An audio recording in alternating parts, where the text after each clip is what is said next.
Hi. Hello, everybody. I am not John Daigle. I am not John Daigle. Isn't that his Twitter? Not John. Anyway, You're not wrong. I am not wrong. I am not John Daigle. I am Jen Akins. I am joined by Chris Gee and Hayden Winks, who are the normal players on this in this Best Ball Happy Hour. We will be drafting a Best Ball Mania 4 this evening, and hopefully the winner in May. I don't know if that's ever happened, but there's a first time for everything, right? It seems like July is the month. Yeah, at least last year July was the month, right? Yep. How's everyone doing? Hayden, how you doing today? Good. We got week 17 schedule is about to drop tomorrow, which I'm sure people will not overreact to. But until then, it's strictly player takes and team stacks. I will say though, real quick, I wonder if we are over putting too much thought on the game stack when I think most of the correlation is just the team stack. Like your quarterback throws the ball to the wide receiver, he scores a touchdown, you go score points. Like there's some bring back correlation, but really it's like focus on the team stacks most importantly. Totally. It's funny. There's so much research and so many articles put out on like the types of different stacks. And you're right. It's like at this point, you might as well just, emphasis on the obvious stacks. Chris, how are you today? Good. I'm doing great. Thanks for asking. I think it's exciting to see what everyone's buying into. Hayden, you were right last week. Anthony Richardson continues to soar. I'm so glad I got my one share of him in the 9th round. I really appreciate that. So thank you for bringing that up last week. Yeah, his ADP, it can't get too much higher. I feel like this is. I mean, we've already gotten there. It feels like if he leaps Deshaun, that would be like about as surprising as I thought it can get. I mean, he's like the second coming of Jalen Hurts, pretty much. That's what everyone thinks. It's pretty insane. I did I know we're doing Best Ball Happy Hour here, but I did a mock redraft for 444 the other day, and I think he went QB8, and I was flabbergasted, especially in redraft. I'm like, I don't know. Mm-hmm. It just seems high for my liking, but and especially, I mean, we know that Jim Irsay said that he will start, but he didn't say he will be the starter for the whole season. So what if, I don't know. What if Gardner Minshew beats him out somehow and we don't see Anthony Richardson until week 6 or 7 or 8, and all of a sudden you've invested this draft capital? I don't know. It's a little rich for me, but I do understand the hype. I also am a little bit, I don't know. I'm a little bit hesitant to go there. I will say if there's two quarterbacks, a rushing quarterback and a passing quarterback with the same projection, I feel like I would rather have the passing quarterback so I can stack my wide receivers with more volume there. So we're getting to that point where it's getting close. I don't think this is like too egregious for Anthony Richardson. I think this is like in line. So like we shouldn't be like excited to draft Anthony Richardson at this price. Like this should be like a normal feeling. Yeah, I can see that. I'm with you. I think it's interesting. I mean, we're only a week out, right, from the draft, a little over a week out at this point, and so it's interesting to see, where ADP has gone. I wrote an article that dropped on Monday that was just basically the biggest risers and fallers on Underdog since the draft, like in the past 8 days. So obviously, like 85% of those were rookies, but still, there was some interesting. Jerick McKinnon was one of them that he climbed a huge chunk. There's a bunch of guys, obviously due to non-drafting that moved up as well. Yeah, I think we really got to focus on those rookie wide receivers. They may not be as good as last year's class, according to a lot of people that I follow, but right now they're in a sweet spot range, like in that 11th to 13th round range, which they're probably only going to get more expensive as the hype comes out from training camp. So it might be good to attack them early on right now. Yep. Yeah. So are we, Chris, you're sharing your screen here. I'm ready. Are we ready to go? I'm ready to launch this BBM4. Let's go. Cool. Let's do this. I don't know. I've been, in my own personal drafts, I seem to, the algorithm will not allow me to draft before pick 10. So it'll be interesting to see if you get one now that we're using your account. I'm living in the 10 to 12 range so far this off season, both in everything, even in the Superflex drafts from before the draft. I was, I don't know, always like 9 through 12 there. It does feel like Pat Crane one, right? It's Pat Crane one in there. So. Yeah. I think this year the early draft picks is what you want. Like to me, it's so obvious. Like grab one of the elite wide receivers up top, then the round 2-3 turn. There's like literally like 7 or 8 running backs that I love that I think could be top 5 overall type of players. So if you can go elite wide receiver, running back, and maybe a wide receiver or another running back there, then you're off to the races. That's my favorite start by far. No, you're right. It's so insane that these QB ADPs are actually pushing down all these really great running backs. Like you can start at the 101, 102, or 103 and get one of those top wide receivers like Jamar, Justin, and Tyreek or Cooper Kupp. And then you can get the RB7 like with Tony Pollard or the RB8 with possibly Nick Chubb. Even though it's insane. It's a great start right now, and I don't think it'll last too much longer. So, how do you guys feel? I know I haven't been on here, and I'm sure you've probably talked about it in last week and the week before, and maybe the week before that. But how are you guys feeling about Bijan Robinson? How are you feeling about him being where he is? Are you guys on board or not?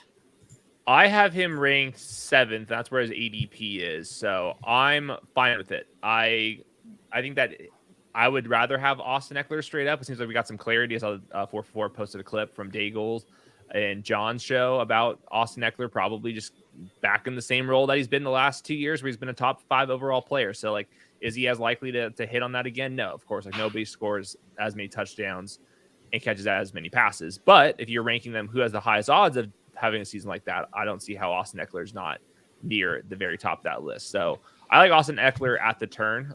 So if we draft late, that's kind of been the guy I've been targeting. Yeah, I like targeting Austin Ekeler in the second round as well. At Bijan's current ADP at 7, I tend to like Stephon Diggs or AJ Brown. These two guys right here, right after him.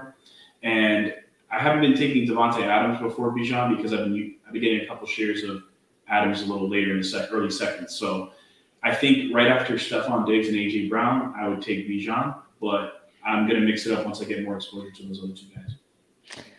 Yeah, I'm not sold. I don't know. It's tough for me to draft a rookie running back that early. It's so difficult in single digit. It's so difficult for me to not waste, but to spend that draft capital. And listen, he could pan out and I could completely screw myself because I will have no shares of him.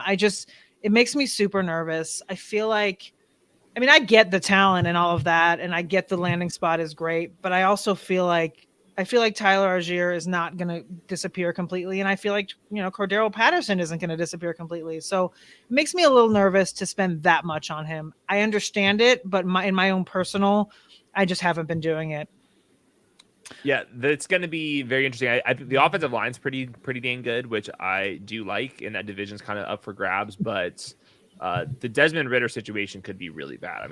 Very rarely do third round, second year quarterbacks play well. So there's some downside risk just based off of the quarterback play. But I think even if they are not putting up that many points, they're just going to throw the ball to him a bunch. So I think he has to have a really good season to be the 7th overall player. And you know what? And we may get Tyler Heineke or Taylor right. Heineke before we know it. So yeah, Chris, it looks like you've got the curse of me, and you are now at spot 11. Because very comfortable range here. I'm here, and that is where I live. So unfortunately, that's where we are. But it's good to get people, and it's good to get drafts from all perspectives and all spots. So all right. So now that we know where we are, I guess we can begin to chat about what we're going to do here. Chris, have you been drafting Saquon?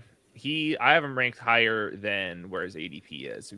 But this is kind of where I always get tempted to go Ekeler, Saquon back here. I'm slightly concerned. I'm just a little concerned because, they're still arguing over the contract. But I did take him. I can actually remember this.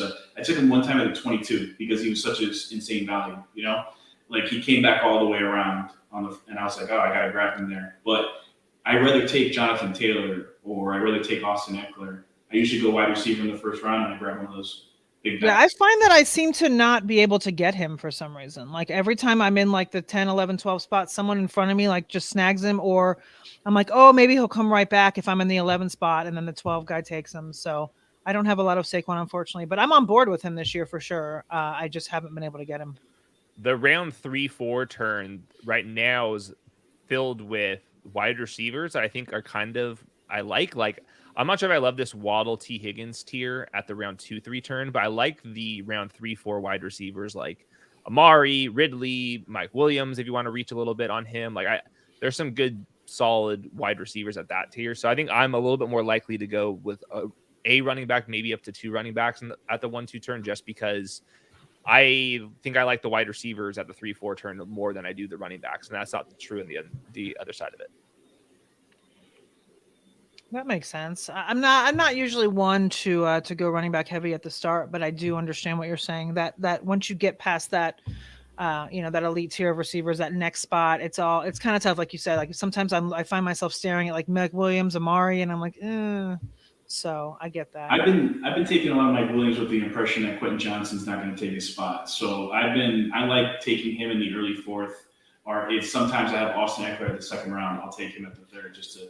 Yeah, I mean, he's not going to take his spot. He'll be that, he'll be that 3rd option there, in the passing game. And as we all know, both Keenan Allen and Mike Williams are not the most durable. So I do like Quentin Johnson. I know that's not why we were talking about it, but I do like him later. Which guys do you guys want? You guys want Adams or Ekeler to start off our team here?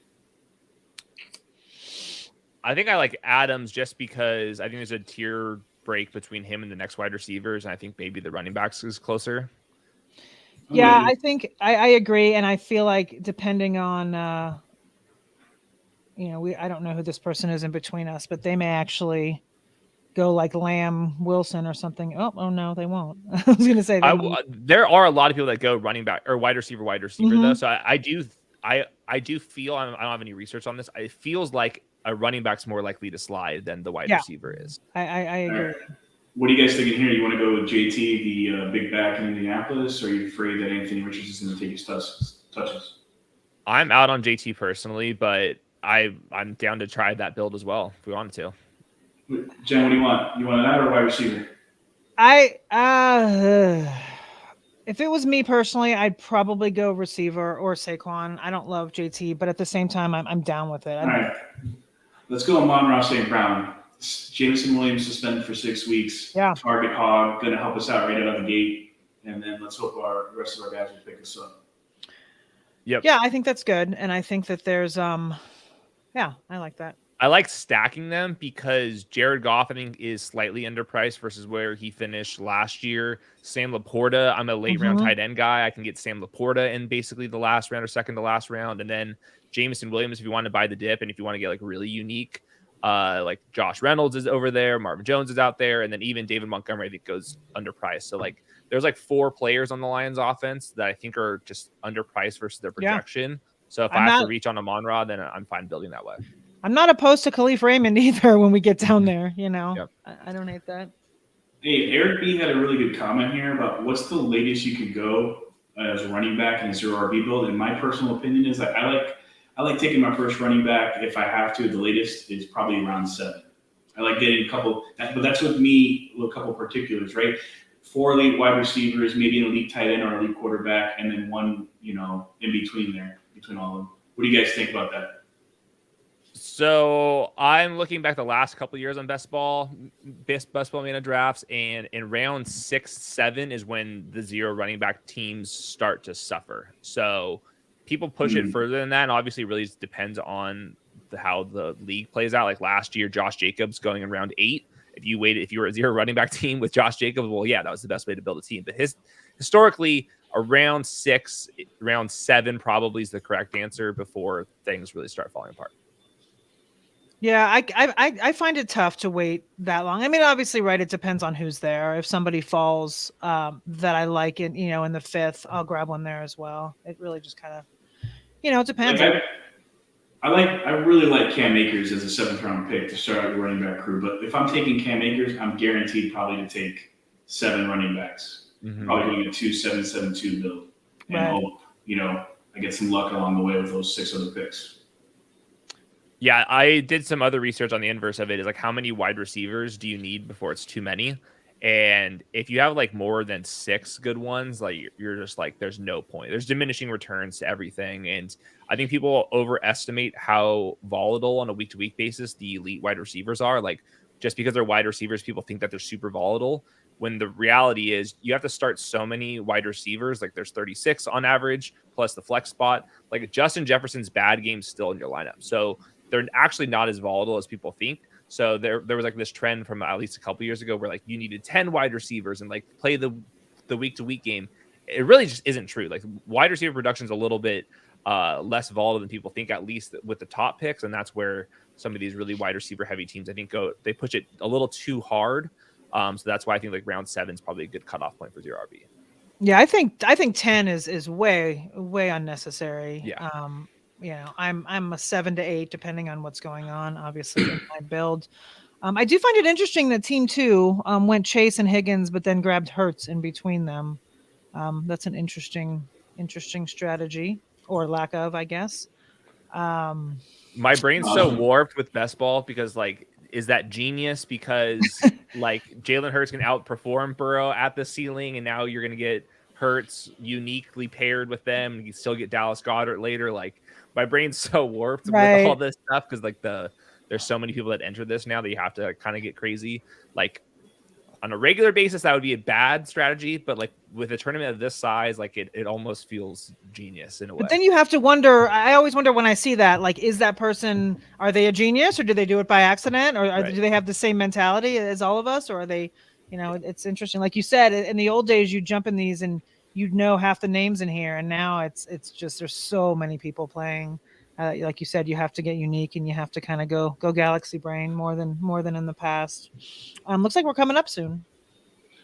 Yeah, we got a very interesting spot here, man. I really like this one guy slipping. Obviously, we all know who it is, but we'll have to definitely see what this guy should probably take him here at the 9th spot. And this is what's interesting about the drafting on the back end. Like, this is what I was talking about, where all of a sudden you can refresh, assuming Josh Jacobs leaves. And I like a lot of these wide receivers right here versus the Rams. We got extremely lucky. Yep. I think that's a no-brainer.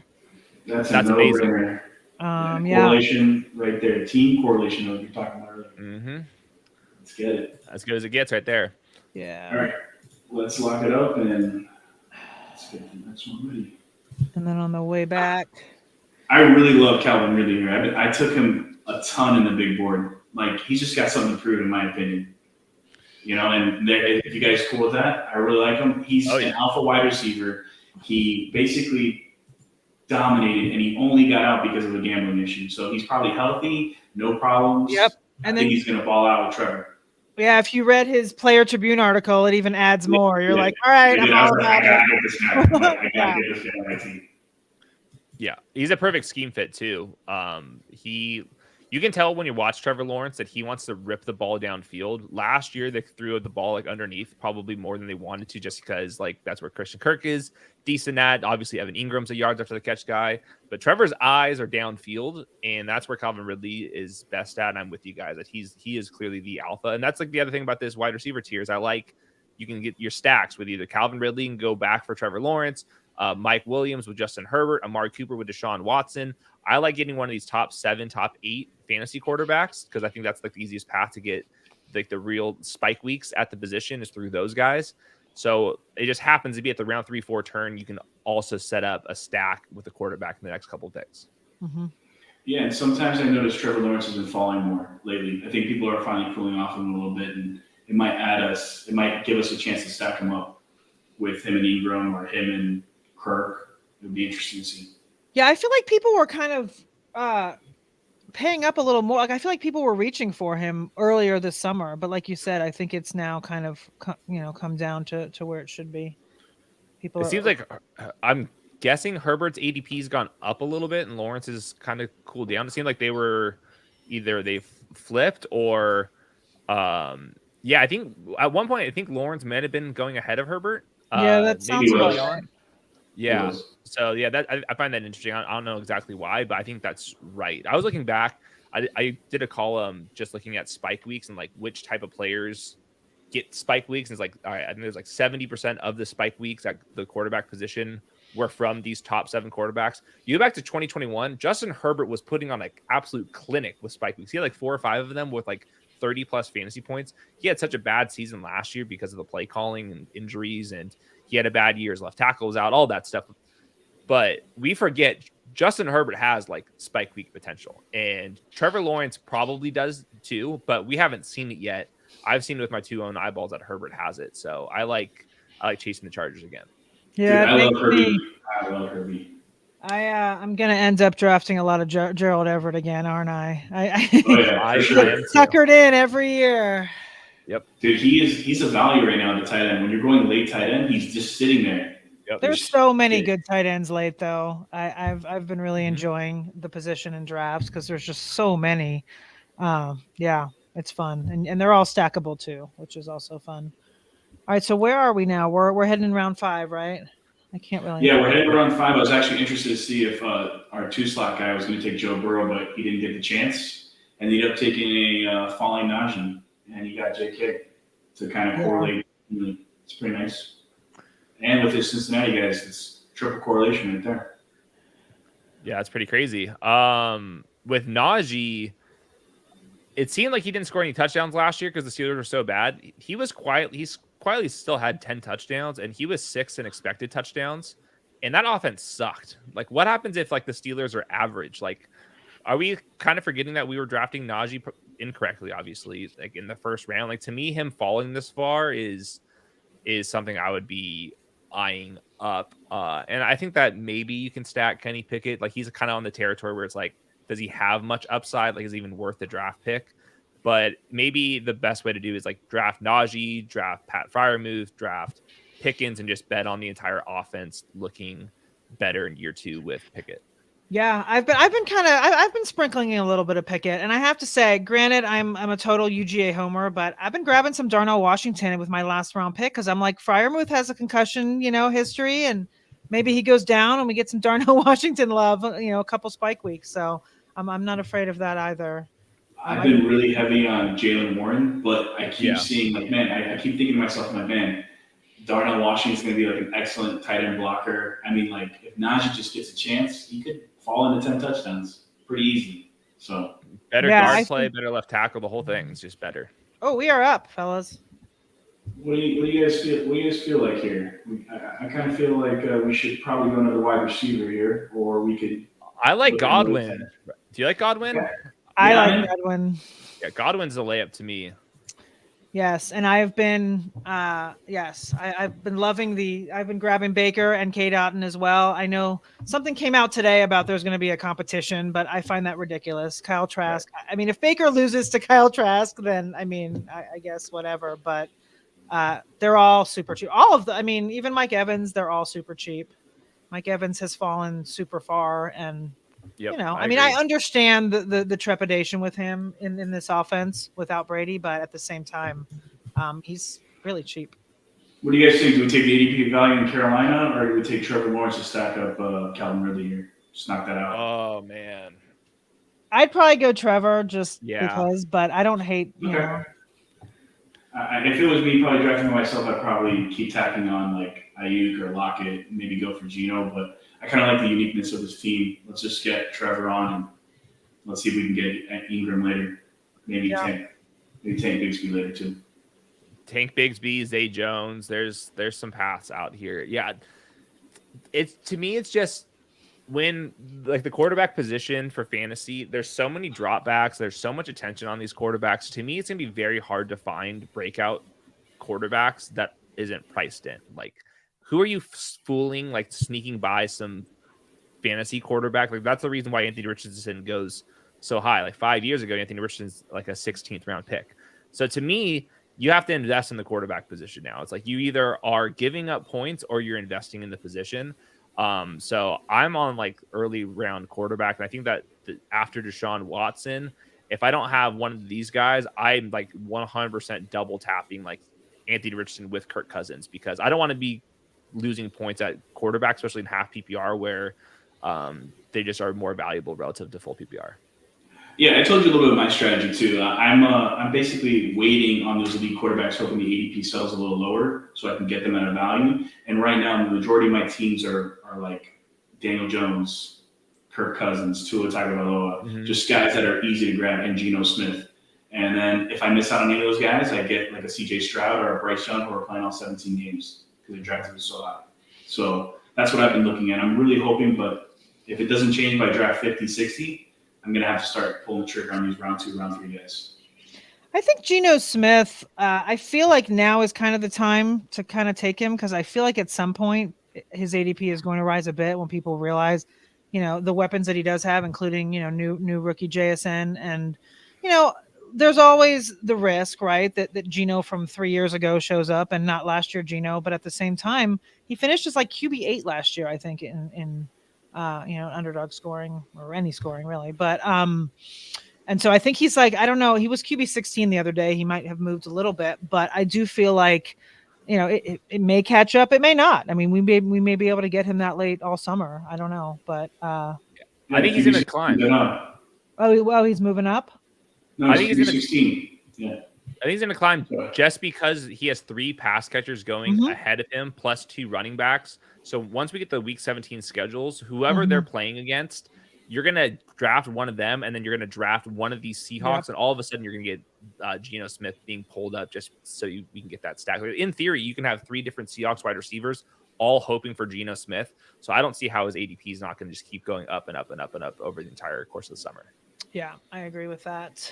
Geno's such a safe pick at this time where he's going. It just feels like, if I miss out on the big guys, I can get him and Daniel Jones, and I got the rushing quarterback, and I got the guy that can sling it to DK Metcalf, Lockett, and the new rookie. I just wish he had a tight end that we could draft, because the Noah Fant, Will Dissly situation is not something that I'm interested in. I wish we could, but unfortunately, history has shown us that we just can't go there. I thought Fant flip either time. Yeah, it's a coin flip for either one that they picked to score a touchdown on. So it's like you're basically gambling. Hey, let's hope Dissly's the guy.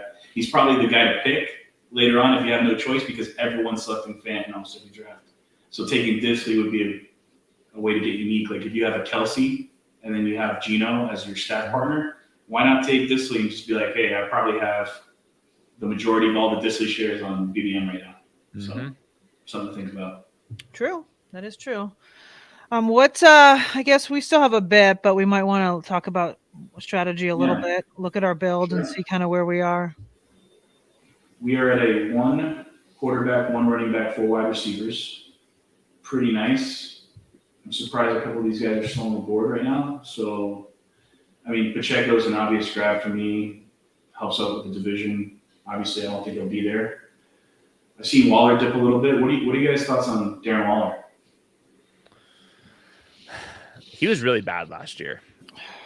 He forced 0 missed tackles. I know he was banged up and didn't play every game. He didn't have a single forced missed tackle. He's a little bit older. I mean, I get it. There's like no target competition. They like gave up like legit pick for him, like 100th overall. So he probably still has another year or 2, but he's also been very banged up. And there was some issues of him not like battling through injuries last year. Like I'm a little bit nervous that like we've seen the best from him. Yeah, it's difficult, but he's also in a spot where some of these guys are people that I don't want, So I'm looking around. I'm like, okay, you got Gabe Davis, you got Brandon Cooks. It's like, when you're weighing it, I could see I can see Waller given the situation, but I also, understand that you can also probably get a tight end about 7 rounds later that might produce the same. Wow, Anthony Richardson, 79th. Yep. Dude, he's going to be like a 3rd rounder by August. I got my 1 share. I'm ready. I'm ready to go. That's all you're going to get, I fear. All right, guys. I kind of like David Montgomery, but I feel like we can wait with the guy on the back end. We have 4 running backs. Yeah, I like Rachaad White. I don't know. I mean, we have Godwin already, but I do. I like Rachaad White. I feel like there's not a lot of competition there in the backfield. But do we want to stack Ingram with Trevor at this point? Is done with tight end at that point? Yeah, we could. That or Gabe. Either way is fine with me. Let's go Ingram. I'm gonna stack it up. Yeah, 2 pass. I feel like we probably could have gotten Ingram in the next, but I guess we'll see. I mean, I don't know what this person's going to do. You like Gabe? Just the upside, huh? The offense? I do. I like Gabe more when you have an elite quarterback because I would be fearful. There you go. Oh, wow. He double tapped quarterback, or he or she, I should say. Interesting. I'd go with Gabe here. I mean, I can wait on another running back, another round. They're still pretty good out there. Man, Montgomery has like this year's James Conner vibes to me. This year's Josh Jacobs vibes a little bit, but I would be totally fine with Gabe. But just with with Gabe, I like it. Jen, you want to tiebreak it real quick? I'm not a Gabe person, so Yeah, that's totally fine. He's not very good. that's not my, but Montgomery, I was all, I don't know. Montgomery is great, but I mean, are we worried about Gibbs or no? We're just. I think that's baked in at this point. Okay. I think he's going to be the goal line guy. I mean, it is the 8th round, I should say. So I guess, yeah. I mean, that's. Yeah. If you can do 75% of what Jamal Williams did, you're going to be happy at that pick at the 8th round. I think he has more upside, like not obviously the touchdowns, but more upside than Jamal ever had because David Montgomery, if Gibbs gets hurt, he's going to be the full bell cow and like passing work the whole thing. So that's where I think that he has special ceiling potential. It would require Gibbs to either be really bad and like James Cook it as a rookie or get injured. But like there's a path where he's like the every down player for a top 5, top 10 offense. So I do like that. Oh, yeah, back to the Gabe discussion, though. I like Gabe when I have an elite quarterback because if Gabe goes off in week 17, there's no way Josh Allen isn't going to the absolute moon. So that would make me nervous if I'm like walking into the finals with like my Gabe Davis team and I'm sitting there with frickin' CJ Stroud and pick your favorite other quarterback too. How are you going to win the tournament? So I like kind of stacking with Gabe Davis, but Gabe dodged a lot of competition. Like even if they view Kincaid as like a slot receiver, like a Cole Beasley, he's still going to be on the field. There is no outside wide receiver. Khalil Shakur probably is not going to be playing on the outside. Deontay Hardy's not going to be playing on the outside. So there's no one coming for his exact job. Maybe some target share numbers, but we're looking at like the margins at that point. Yeah, but I mean, last year he had plenty of opportunity, and it just didn't happen. I mean, I understand. Listen, at least this year he's dropped a lot. I don't remember what his ADP last year was, but it had got rich.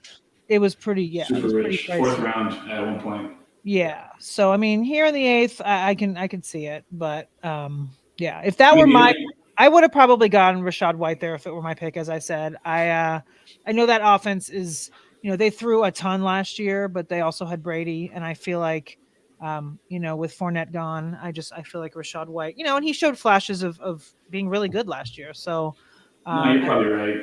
I think at that spot, I mean, like I said, I'm totally fine with David Montgomery there, but I was just giving my personal, if it was my draft, that's probably what I would have done. Yeah, I'm a little concerned about the Tampa Bay offense as a whole. I mean, and that's fair. I mean, I just love Chris Godwin because I know he's going to be the target hog. Like I'm more concerned about Mike Evans, the deep shots. Yeah. I mean, it's going to be tough because that's another thing with Rachaad White. Like, if he would get dump off passes, he'd be a no questions draft. But Baker doesn't like to dump off. He likes to scramble around, and he's not fast, and he gets sacked. And it's going to end a lot of drives. Excuse me.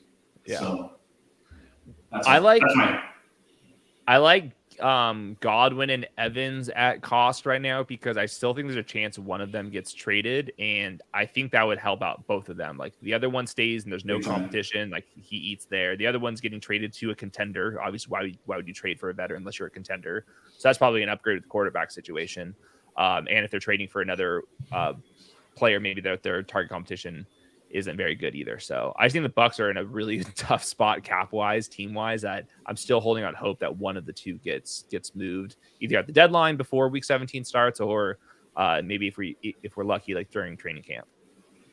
If Mike Evans gets traded to a contender, he's guaranteed 1,000 yards and 10 touchdowns. It's Chiefs. Just a no-brainer. Yeah, I wish I could dream about that. I would love that. They still got some cap space. Eric B is asking if Lenny's signing anywhere. I don't know. I mean, I assume he'll show up somewhere. I mean, it might not be before the season starts. It might be like, late fall when someone gets hurt and they need somebody, but I can't imagine that he doesn't end up somewhere this season, but maybe not. I think both Zeke and Lenny have to decide, do they want to retire or play for $1 million?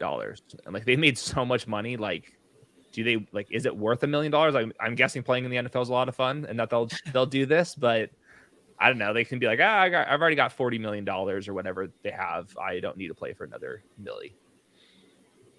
Yeah, we're coming up to a little dead spot here, huh? Yeah, we're coming up.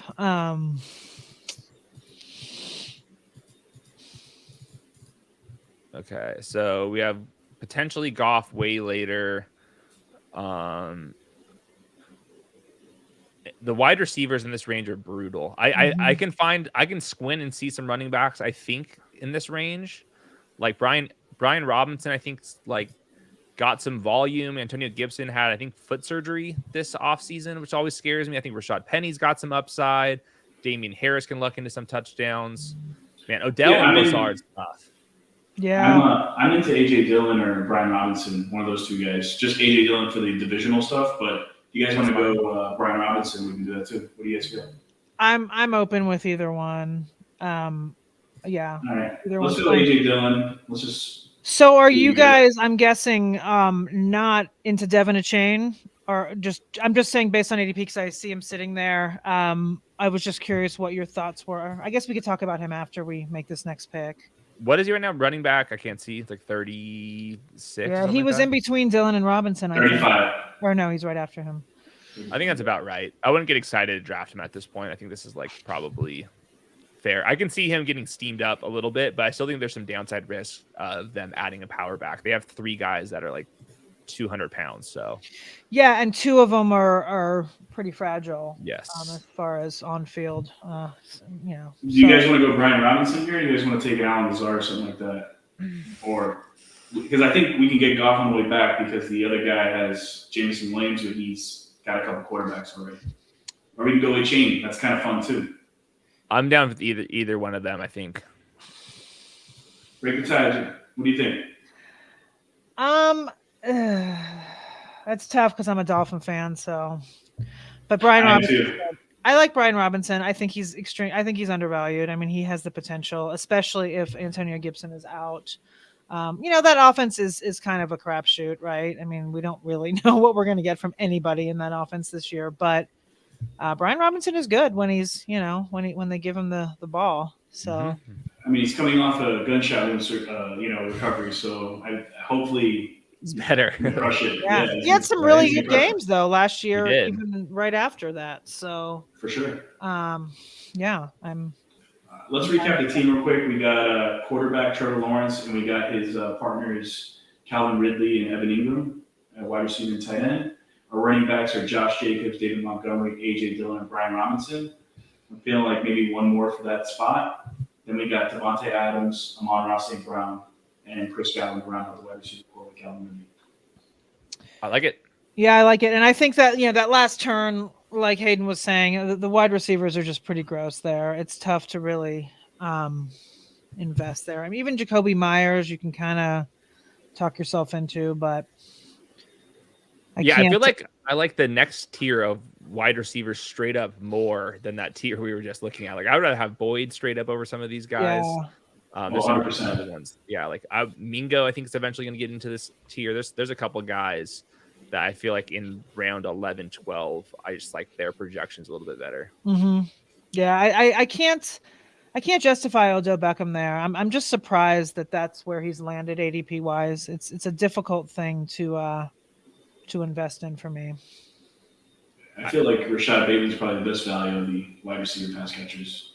Yeah, I agree with that. I'm confused on who exactly is drafting Odell because every single person says they're out on him. Yet his ADP is like somewhat hovering. Like he must be. I would like to see like the percentage of picks due to auto draft. I would guess that his would be much higher. I think it's harder for players to fall in ADP because of the auto draft feature rather than players can zoom right up because people will reach on them. It's harder for the ADPs to fall down. And it could be, I did this the other day, when you kind of put people in your queue that you want later and then you end up getting distracted and you draft them. I drafted James Cook like 20 spots before his ADP the other day by accident. And I was so mad. And, and it's like the people in the draft, I think I'm crazy, but it was just, I was doing a Buffalo stack and I was like, all right, I'm going to do this. And then I got distracted. And then all of a sudden I had James Cook at pick 60 something. I was so mad, but it is what it is.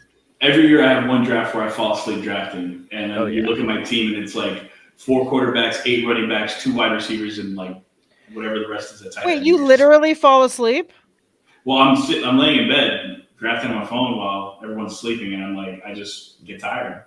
Yeah, I can It say that happens. I've never fallen asleep. I have. Really? That's funny. I've gotten distracted. I've gone to the bathroom and then forget what I'm Right. doing, and all of a sudden I'm like, oh, I was drafting. Yeah. But no, I've never fallen asleep. All right. Well, Always feels like a good idea. You're like, hey, late at night, there's gonna be one falling more. asleep, and then you're the one falling asleep, and you're like, well, I'm the EV here. I'm the EV. Yeah. That's and then, true. of course, sometimes those teams win, which is even more frustrating of all of that. But yeah, we're rounding the 11th now. Yes. So I'm thinking definitely one more quarterback, especially if we get one of these next couple picks. That was a bummer. It's all right though. Yeah. I think Evan Ingram's on the tier where it's like you can get away with 2 tight ends only, but Yeah, I think so. It's funny. I've had Makes that me exact nervous. same debate, like where I'm like, okay, because I feel like Evan Ingram was right at the edge of that, where you're like, do I go 2? I think I'm okay. Right. Maybe I'll grab a 3rd. That's sometimes when I'll grab that Darnell Washington with my last pick, and I'm like, screw it. But yes, but basically with our sorry, next pick, it's like, okay, if we draft a quarterback, we're set at 2. If we draft another running back, we're done at 5. If we draft another tight end here, we're done at 2. So we basically just have to make the decision on who we think the best pick is, and are we comfortable with only allocating that many spots in ADP. Like to me, like Dalton Schultz, I think would be somewhat interesting. You can kind of set up a CJ Stroud stack. There's a bunch of Texans later. If you go Schultz and Ingram, you're done at tight end for sure. We still have Jimmy option too. If we really want, if we really need one as well. But yes, it's not fun. It's not as fun. It's like to me going into like Trevor Lawrence and Jimmy G, I would be like, okay, we are giving up 50 to 100 points easily over the course of the season at quarterback. So if we want to do Jimmy G, that would be like a 3rd quarterback, I would guess. Yeah, I'm a fan of the tight end option here. Just taking Dalton Schultz being done at tight end, and then we have the option to open up CJ Stroud, and that'll be a fun pick at least, and we can keep it at 2. Yeah. What do you think, Jenna? I like Dalton Schultz a lot. He scares me a little bit, but I know it's a new era in Houston, and I need to train my mind to not go there. But Houston tight ends just don't, they never do anything. But it is Dalton Schultz, and he's proven. So I'm hoping that this new Texans team will actually use the tight end for fantasy purposes, for our purposes. So are you willing to risk picking Zay Jones because the guy behind us only has 2 receivers? We got 2 pass catchers, and we could probably stack the running back later. And then I think it'd be interesting maybe to get one of these rookies coming up here, or Zay if he's there. So I figured, I'm like, no matter what happens, we're gonna get one of the 3. So there goes Zay. So we got Rashi or Jalen Hyatt. I think which you guys like better? I don't see Hyatt's ADP getting higher if you want to play a portfolio game. I think Rice's ADP can easily go 40 spots earlier than this. I don't see Hyatt necessarily getting there. So I'm in for that. You guys in for that? What do you think, Jen? I think I like Rice. Be nice. I think this is my 2nd share, so I'm happy about that. I don't think I've taken him at all yet. Josh and I did a show about just the top 24 dynasty rookies from this last draft. And my case for Rice is if he even has a 2-game stretch of balling out, good luck trying to trade for him, buy him. If we get one offseason report, like all it takes is an inch of optimism with Patrick Mahomes, and this thing's going to the moon. And I'm not sure, even if the Giants said Jalen Hyatt is our wide receiver 1, like what does that mean? Like that doesn't move the needle for anybody. Do we really think that who's going to fill the McCall Hardman role, right? You think it's going to be Sky Moore? Sky. I don't know. But is that? I mean, you say the McCall Hardman role. Like, what is that? He was pretty good until he got injured that last year. He was averaging like 100 yards and a touchdown a game almost. Like he was bankable. I thought he was breaking out until he got injured. Sorry. The Chiefs GM said that Rice is going to compete for the Juju role because he's a do-everything physical guy, inside-outside versatility. And you compare that, Kadarius Toney's smaller, Sky Moore was small and slow from what I saw last year. I can see Rice being just the physical guy that's out there blocking a little bit and that he could be in the mix for a whole lot of snaps. I think they view Kadarius as the most talented, which he is. And I think that they view Rice as the most versatile. And then I think that they view Sky Moore as a bust? Not a whole lot. They said that they like his mental toughness. That's what Veach said in that interview when he's going through the entire wide receiver. Not good when you're like Kadarius is the best. Rice is versatile. Sky mental toughness. Not a good sign. That's fine. Definitely not. I think. Listen, I hope Rice pans out. It would be great, for us in the fantasy world if they can lock down, a guy like that in that offense. Especially if it's Mahomes, who was the one I was training with Rice before the draft. If Mahomes is like Rice is my guy, then like it's go time. Yeah, because what Sky and MVS end up getting to like 85th overall or somewhere around there last year. I don't see why Rice couldn't get to a similar range, especially if like there's like more rumors they're not expecting anything from Sky. MVS, I don't think is going to get cut at this point, but there's a chance that he did. So we'll see. I think Rice is appropriately valuable right here, but I think there is some definitely upside cases with him. Hey, have you guys noticed a little bit at the end of these drafts, like the running back position's actually kind of drying up? Like last year was the wide receiver position drying up, and this year I'm always having a hard time to choose between Gus Edwards again or like Zach Evans. Yeah, it gets pretty ugly at the bottom, and I was doing a lot of Chase Brown, but I guess they've now come out and said that he's not the guy. So I guess those picks are somewhat wasted. But yeah, I agree with you. Once you get to like 18 or 16 through 18, it's pretty ugly at running back. You keep sifting, like hoping there's a name that pops up that you want, and it's the same guys every time. Do we trust the Cincinnati head coach about that, about Travion Williams? Well, I mean, no, of course not. I'm just thinking because like I'm a big Chase Brown guy. I got like 48% of the big board. Like I'm all in on him with his speed, his combine and stuff. But you remember last year, it was the same deal, right? It was Chris Evans. Yeah, everyone was exactly. 100%. Everyone was pounding him, and then it ended up being Pirine, and so you're just like, So I don't know if we can really trust anybody, really. But I mean, I assume we have to kind of draft both at this point, not at the same time, obviously, but I think that's a blessing and the curse of the entire running back position later on is a lot of these guys are not going to be drafted that often. Like there's going to be a lot of running backs with an ADP around 195 that were only drafted like 30% of the time. And unlike DFS where everyone's drafted like 15 to 30% of the time, and best ball, it's 100% of the time for 90% of the player pool. If you can find some outliers that are only drafted 15, 20% of the time, someone like Travion, perhaps, that's where you can actually get gold. It's very hard to get unique in best ball. There's some ways to do it, but the best way to do it is find a running back that kind of comes out of nowhere. Well, while we're talking about it, my running back that my late round guy, I mean, it's a homer situation, but I think it's, unique. I can't imagine a lot of people are drafting Kenny McIntosh right now in Seattle. But I am, because I watched him in college, and that Seattle running back. I mean, there's a lot of times that we find ourselves where they're in that RB 3-4 mode in that backfield because they all get hurt. So I feel like there is a path for Kenny McIntosh. So I've been throwing him in round 18 here and there, and I feel like there's probably a lot of people that aren't. So Singletary, I love. Singletary's been going up. Yeah, he's my favorite in this tier. I love him. Same thing. Algier, we've gone too far with Tyler Algier. He shouldn't be 30 spots after like Elijah Mitchell. They're both handcuffs and offenses that are established good ground game attacks. So I think that those are good spots. Ooh, we're up. What do you guys think? Running back or wide receiver here? I can go Gallup. Or MBS love here. Well, we have Rice, so I don't know if that's something that. We can go Gallup. I'm cool with that. I think that'll be fine.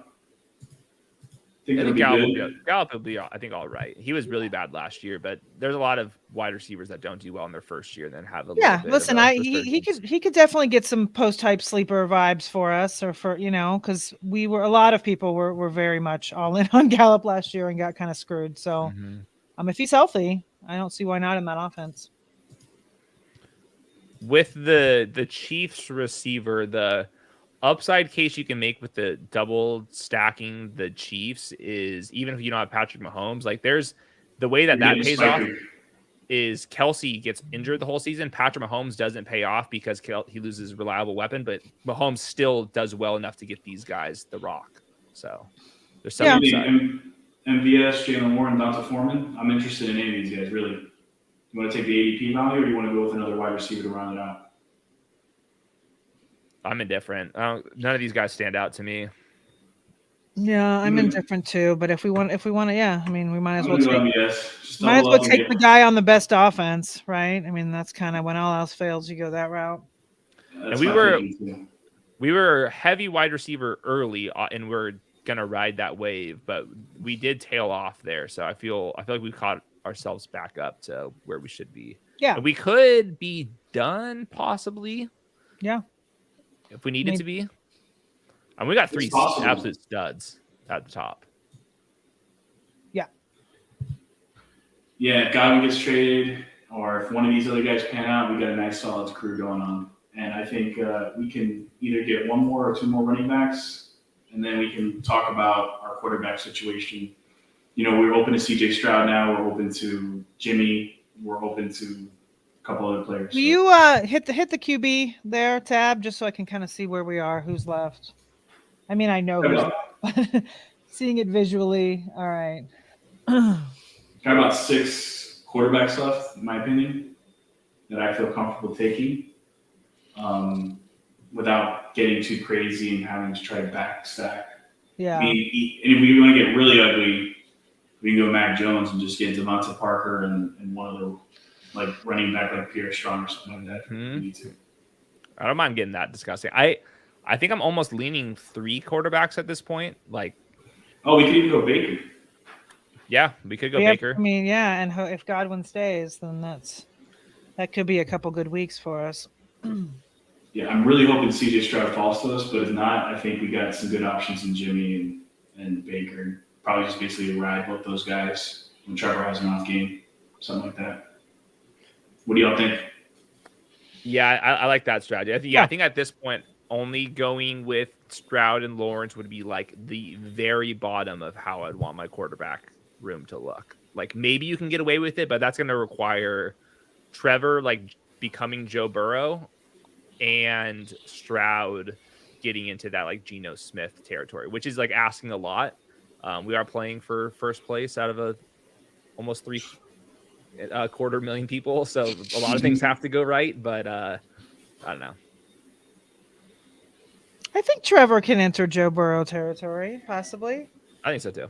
I think more so than the second. I don't know. I don't know. Stroud might surprise people, but for me, I know a lot of people. I don't know.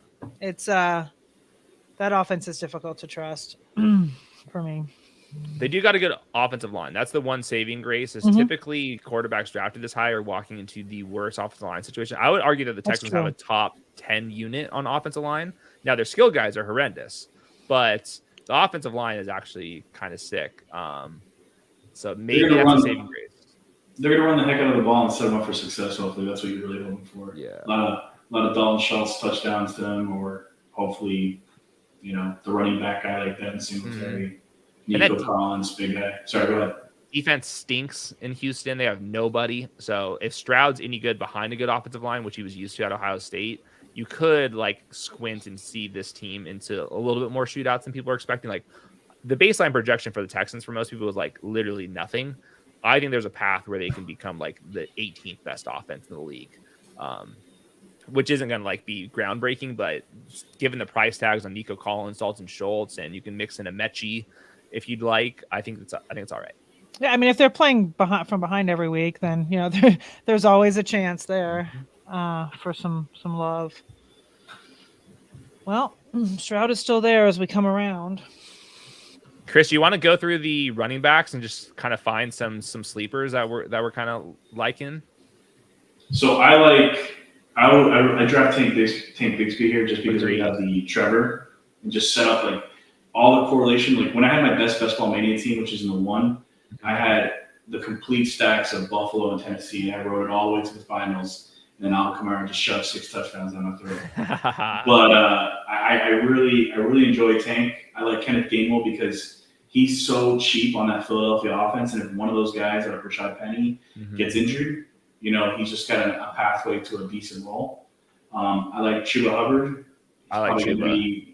He's going to be back up to Miles Sanders. And I mean, the bottom of the barrel, but Gus Edwards, man, he's the 1B most of the time in these offenses, and he can snake a couple of these touchdowns from J.K. Dobbins. I mean, I'm all about this area right here. Yeah, and I like Jerome Ford too. I like all those names that you said. The thing with Gus, it does feel like J.K. Dobbins is like one like freak out away from like either rehab going not his way or the coaching staff's not getting the role. Like it seems like that situation is pretty volatile given like how catastrophic that knee injury was. And Gus had a more mild ACL tear and he's going into his second year, so maybe there is a little bit more upside. All right. Board fell beautifully. Yeah. I mean, I'm a little concerned about this guy right here. I don't think he'll take him. He got 3 quarterbacks. Something's up with that guy though. I mean, he has 3 quarterbacks. He's not going to take Stroud, right? Or do you just want to make sure? And I think he's gonna he could be on auto pick, and the default's 4. So if you look at Underdog's ranking, there's 4. So when you see a guy take 3 quarterbacks like that are elite, you just basically think that he might take the 4th one. But apparently, I don't think he's auto drafting because he just went Chuba over the highest ranked Bigsby. I think this guy's just kind of living in his own life. Yeah. Wow. Tank. Look at us. I know. Yeah. There you go. Easy. Wow. Isaiah Hodgins and Chuba. Interesting. Does he have Daniel Jones? Nope. I think he's just going YOLO ball. I don't know. I don't think he has Daniel Jones because I think I remember seeing him in the front part of the draft. But yeah, you're right. The guy went back to back, I think. Yeah, right there. He went to and Daniel Jones. The team with 3 quarterbacks too. Yeah, so what do you guys think? Should we take a 3rd quarterback here? Get Jimmy, lock it up, call it a day, make it easy? Or do we think that we're going to draft this if we're right and Trevor Lawrence is going to bring us to the promised land? What do y'all think? Which quarterbacks are available? I'm assuming Trey Lance has gone, but like there's weird things that happen with the 49ers quarterback room. Yeah, he went at 13-12 to the guy behind us. He went to the guy behind us. Of course. I mean, with Jimmy, it's just like he never has big games. It's just like, is there another quarterback that like even if it's uncorrelated where we just like run it hot for a second? Like, yeah, like to me, I would be more interested in that, especially with the Niners. There's like 4 guys that can kind of each get there in like a okay way, but like Brock Purdy throws 4 touchdowns, but it goes 1-1-1-1-1, and it's like, well, you didn't have to have any of those guys to win this tournament. I think that's at least. I think the only guy I would take is Jen's guy that she was talking about earlier was Baker. We already got Chris Godwin. Yeah, I like that. We don't feel like Jimmy. If we don't feel like Jimmy is going to do it, we should just go with Baker and get the single stack with Godwin and hope Evans gets traded. And we can still even take Russell Gage. He's still on the team, right? So he's not even getting drafted. Or Otten.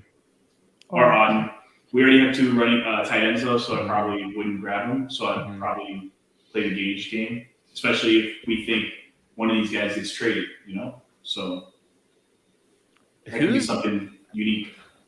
Is the Bucks? I know they got Sean Tucker as a free agent. Is Keyshawn Vaughn actually their number 2 right now?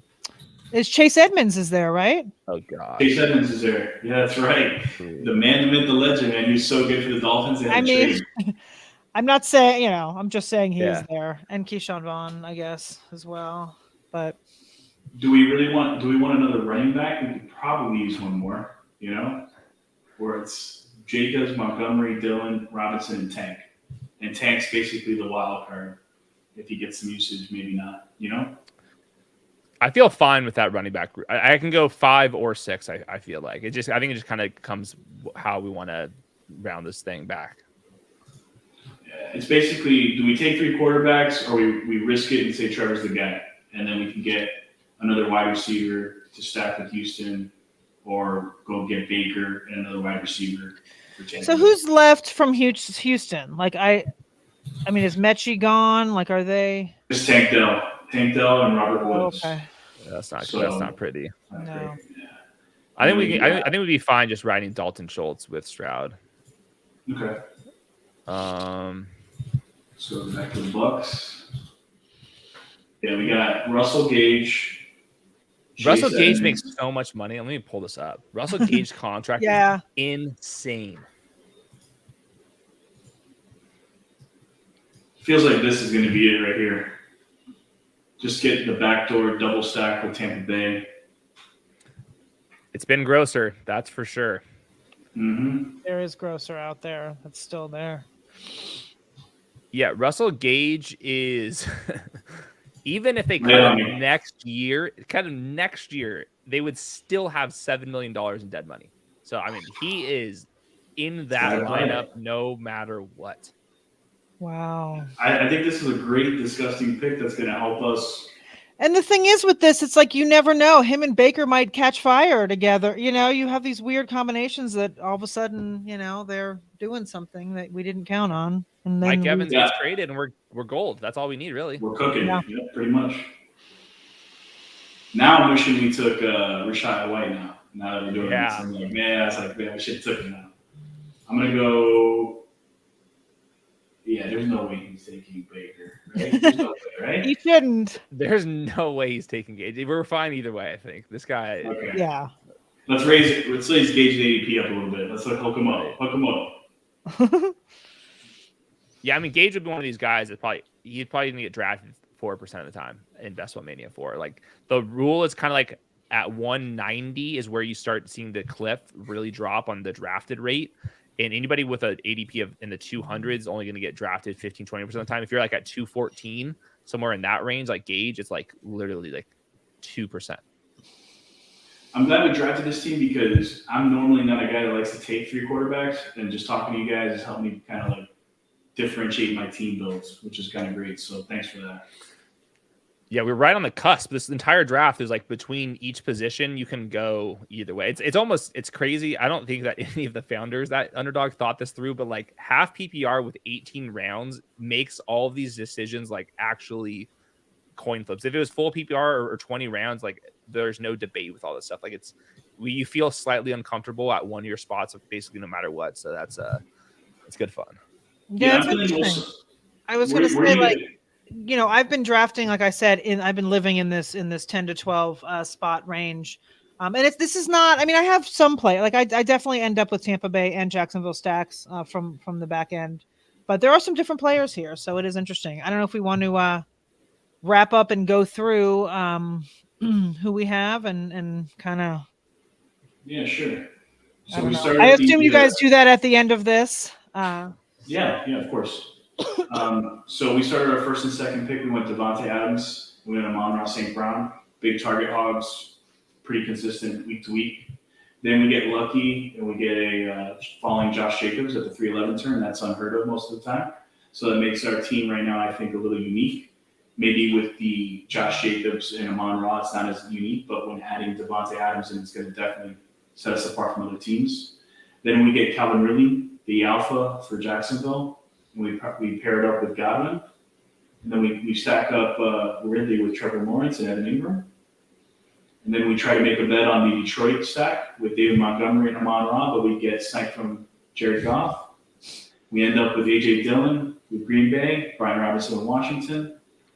And then we get Dalton Schultz, Houston, Rashee Weiss, KC, Michael Gallup, Dallas, MVS, KC. We stack up Dalton with C.J. Stroud. We add on to our Jacksonville stack with Tank Bigsby, Russell Gage, and to round it out, Baker Mayfield, the truth. He's coming in for us. I like it. Roland would like to know, he wants us to tell him how bad his team is at 1-8. So if we want to do a quick look at Roland's team here and see how much we love it or hate it. It was funny going through our team. We stacked the Jaguars, the Texans, and the Bucks. What could possibly go wrong? What could possibly go wrong here? Sometimes you have to do it. You have to, man. Sometimes the gross team wins, right? So let's hope.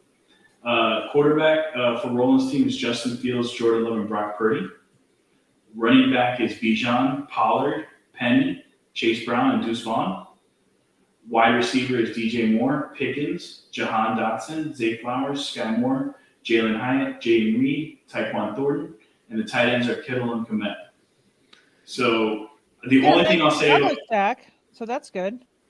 The only thing I'll say about this team, Roland, that I don't like is that you're betting a lot on Bijan and Tony Pollard to be your guys, which is fine.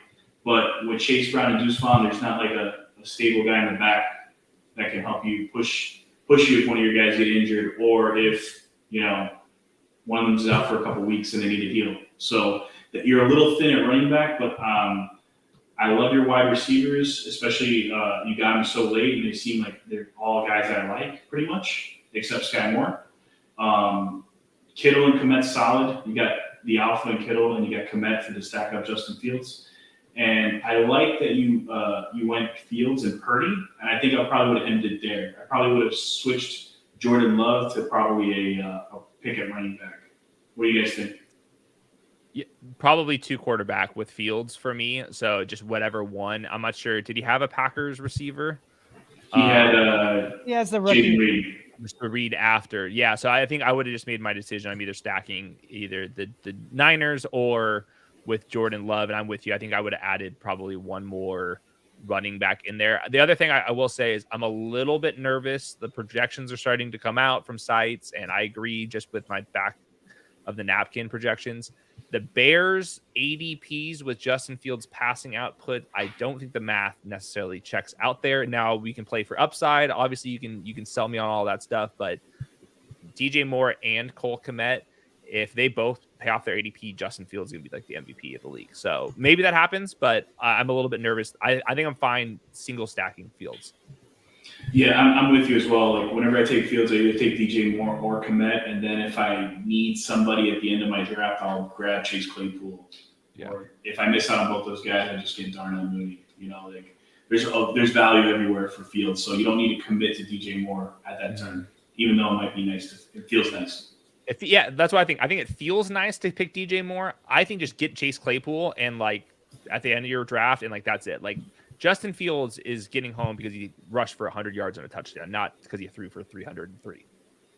Yeah, it's the same premise with Anthony Richardson, right? Just take one of his guys, hope it's John, or you can take a cheap Jelani Woods and a Josh Downs right now. That's a pretty good stack right there for AR.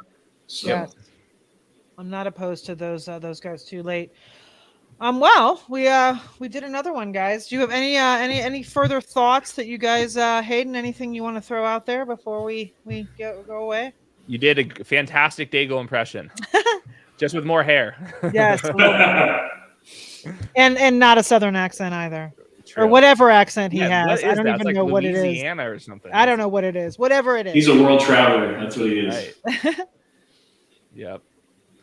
Well, it's been great. It's been fun, guys. Thanks a lot for coming out. Yeah, thanks everybody for tuning in, and for those of us or those of you guys that sniped us along the way. I'm sure that they were in here, some and maybe some not. Take care, guys. Later.